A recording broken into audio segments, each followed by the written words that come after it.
ரொம்ப நல்லவராட்டம் பாண்டியன் பேசும்பொழுது தான் சில நேரங்களில் நமக்கு கோவம் வரும். செந்தில் அவர் எப்படி நடத்துவாருங்கிறத அவரே யோசிச்சு பார்த்தா தெரியும். கேட்டால் பிள்ளைங்களை அப்படி தான் நடத்தணுங்குவார்.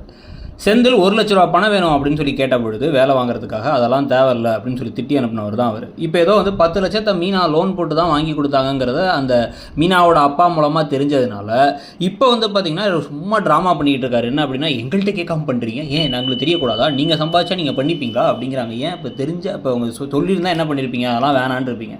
ஒரு சட்டை வாங்குறதுக்கே அதெல்லாம் வேணான்னு சொன்னால்தான் நீங்கள்.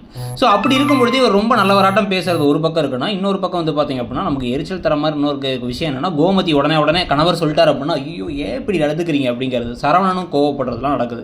இன்னொரு பக்கம் பாக்கியம் எப்படியாச்சும் சொத்தை அபகரிச்சிரு, கடையை அபகரிச்சு இந்த வீட்டையும் அபகரிச்சிருன்னு தங்கமயிலுக்கு அட்வைஸ் பண்ணுறாங்க. தங்கமயிலும் அதை நிஜமாவே பண்ணுறதுக்கு ரெடியாக இருக்காங்க. ஓகே நம்ம செஞ்சிடலாம் அப்படின்னு ஒரு முடிவில் இருக்காங்க. ஸோ இந்த மாதிரி பல குழப்பங்களான விஷயங்கள் அடுத்தடுத்து போயிட்டு இருக்கும் பொழுது இன்னொரு முக்கியமான கேள்வி, நிஜமாக தங்கமயில் ப்ரெக்னெண்ட்டாக இருக்காங்களா இல்லையா அப்படிங்கிற கேள்வி ஒன்று.